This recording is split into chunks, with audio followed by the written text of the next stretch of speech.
working with these young actors and doing Love Is Never Gone?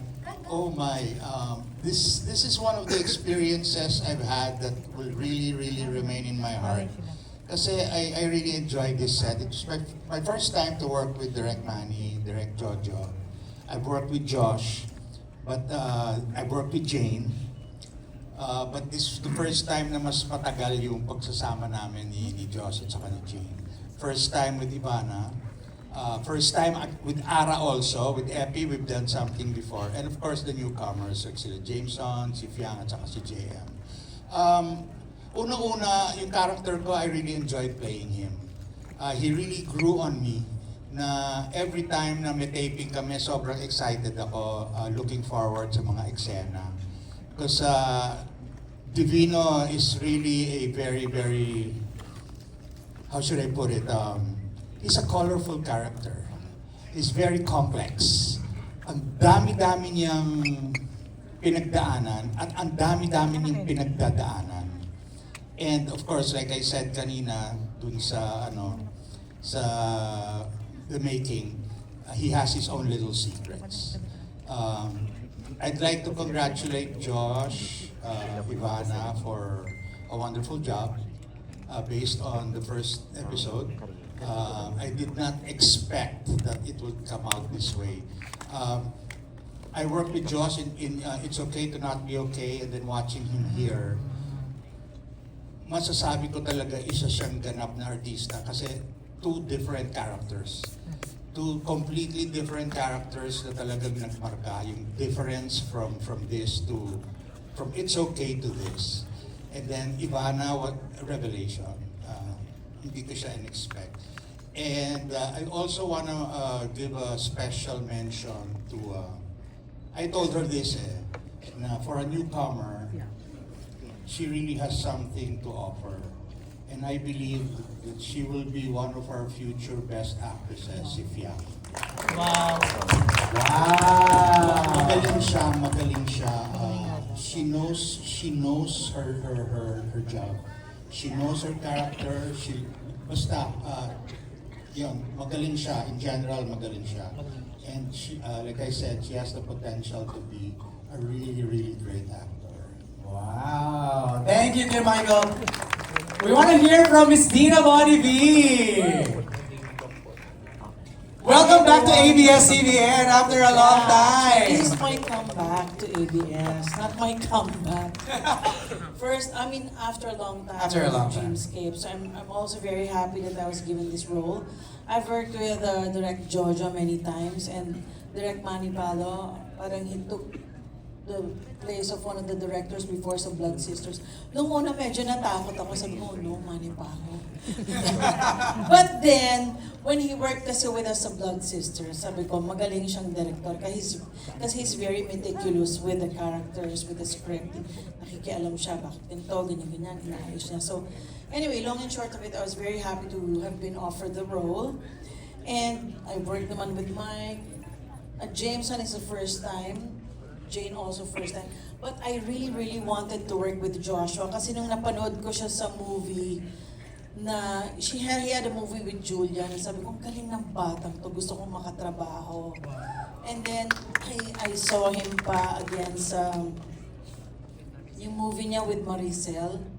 Yung meet greet. Sabi ko, ang ganda ng area nilang dalawa. Yung mahabang-mahaba niyang area. Sabi ko, palakpak talaga. Ang galing ng batang to. Wow. Ivana, I wanted to meet her for the longest time kasi nag-vlog din kaming family, di ba? So, sabi ko gusto ko ma-meet yung vlogger na yan. But I didn't expect her to be really warm. Akala ko mataray siya, pero she's so super bait, she's so loving, very generous. And then, JM and Fiang first time, but naku, Fiang is like my baby girl. Lahat naman ng nagagawa kong series, pag anak ko, nagiging anak-anakan ko talaga. And I would say, just like Michael said, Fiang has a lot to offer. I mean, she has a lot to promise her audience. She is a multifaceted performer. Talagang, kahit na magulo yan before the scene, kahit na magulo yan. Pero pag alam niyang iiyak siya, tinitingnan ko makaka-deliver ba to? Yung eksena namin na talagang confrontation, sasampalin siya. Takot na takot siya kung sasampalin ko siya, sabi ko, hindi kita sasampalin. Hindi ako nananampal. Hindi, pwede lang kahit slight, hindi nga kita sasampalin, sabi ko, sabayin mo na. But I was amazed that she was able to deliver. So sa magaling bulilin na to. And si Ronnie, hindi ko siya JM, hindi ko naka-eksena. Si Epi, first time in the same project, but I'm sad that we never had a scene together, except for one in the hospital. One lang sa hospital, wala pang masyadong dialogue. Ayun. And then si Ara naman, first time to work together, at least nagkaroon kami ng sagupaan ditong confrontation. Big, the kabet! Ay, ako ng kabet!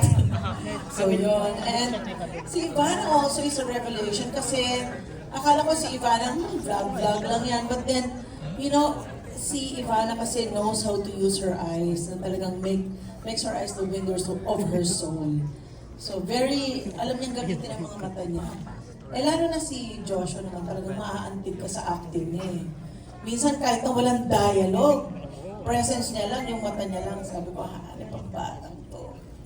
So I'm very proud. And Jameson is my first time to work with him. I'm so happy naman to be his mama. So he's also discovering his skills, but I'm really proud na talagang he's diligent enough to really study his scenes, to know his scenes. Minsan naaawa ko sa kanya kasi lagi siyang galit sa eksena. I mean, yung character niya kasi ganun. But yung weakness kasi ng character ko, Katarina has also many facets.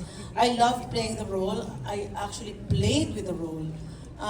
Minsan meron siyang, basta, kumbaga mayabang siya pag alahera, ganyan-ganyan, mataas, alta, which is type na type ko yung mga roles na yan, alta. Ayoko ng poor.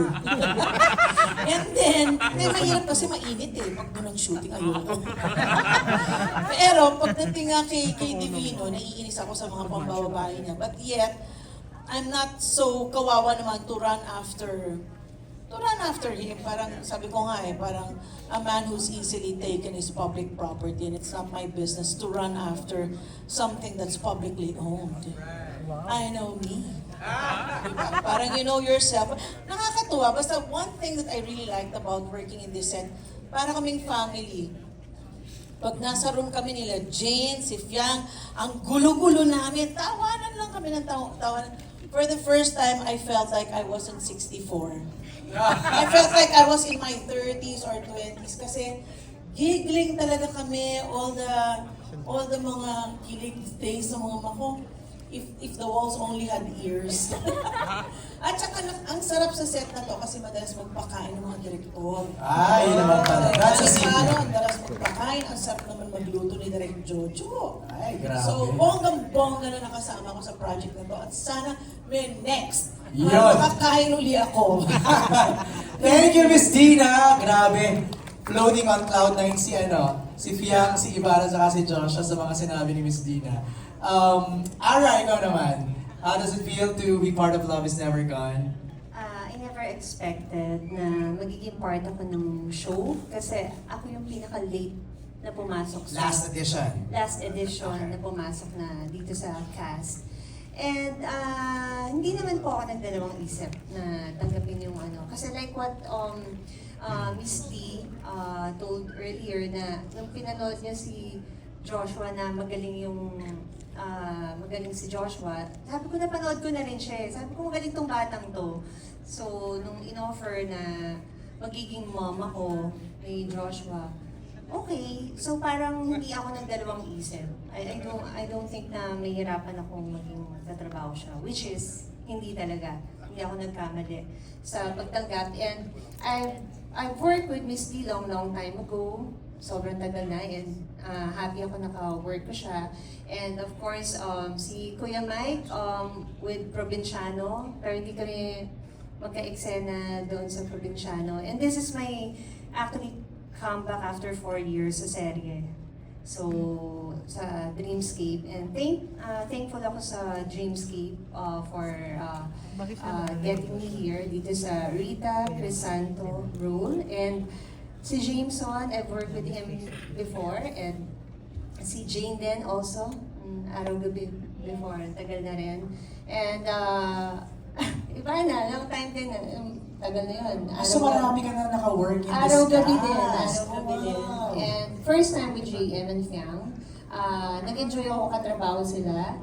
And nung una, feeling ko suplada si Fiang. Ay. Sabi ko, no, pinapin. Then nahiya lang pala siya. Nahiya lang pala siya, pero totoo yung sinabi ni Miss D, na ano siya, parang bata pa, pero pag nag-deliver nga ng pag nasa eksena na, she can deliver talaga. Wow. Yun nga, hindi siya nahihirapan na umiyak. Kaya niya.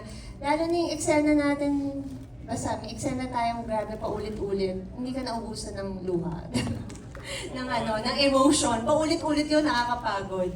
As in, maraming times. Pero it's the fault of nature or not the fault of everyone. And JM, napaka-humble na bata. Keep it up. Yeah. Parang napaka-grounded niya. And of course, Epi, ngayon lang kami nagkatrabaho ng mas matagal. Like before. And Direk Manny and Direk Jojo, I love working with them. Sobrang, kahit marami na ako nakasamang directors, marami pa rin ako natututunan with them. And syempre kahit matagal ka na sa industry, you never stop learning. Kailangan may natututunan ka din sa mga newcomer. May natututunan ka din sa kanila. And si Joshua, wala akong masabi, napaka-humble, grounded. Huwag ka magbabago Kundi dadaguhan kita. Ayun na. And yan si Ivana, happy set lahat. Actually, lagi kami busog. Kasi mahilig magpakain si Ivana, mahilig magpakain si Joshua, pati yung mga directors namin. Kaya I think I gained 5 pounds. Ay, grabe. Inisip ko tuloy, set ba to o restaurant? Na Parang feeling ko restaurant. Restaurant. Sabi nga nila pag maraming food, mas masaya lahat, di ba? Yes, pag happy tummy, happy set. Yun! Thank you, Ara. Maraming salamat. Thank you again, Dreamscape, and thank you guys. Love you guys. Happy ikaw naman. How was it?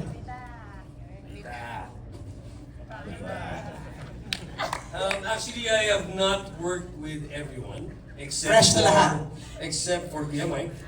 I think James and I had a film, and have not worked. First time to work with Wow. everyone. Wow. So actually, when I heard it was a Joshua Garcia film. Actually, nasa it's okay not to be okay.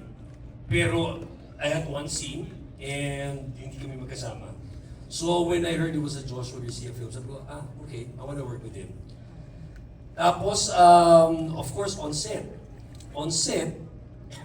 first day pa lang, hanggang agad to set namin I was working with Joshua, Ronnie, and Hart.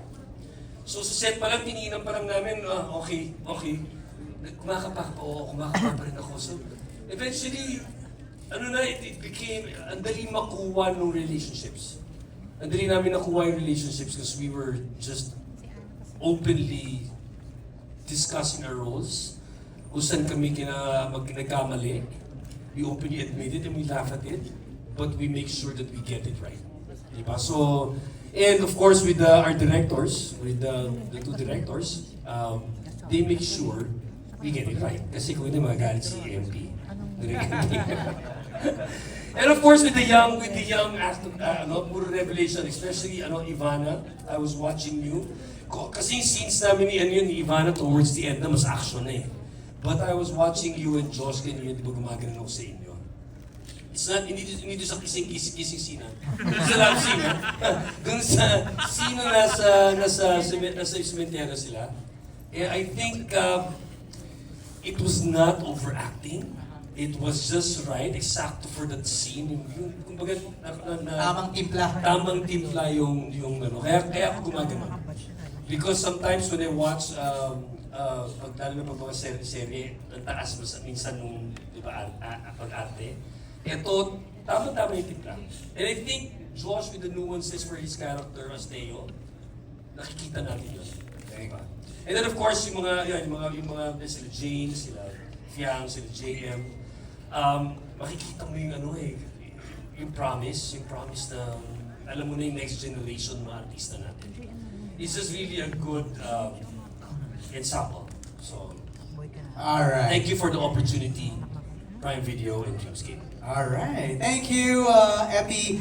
Okay, our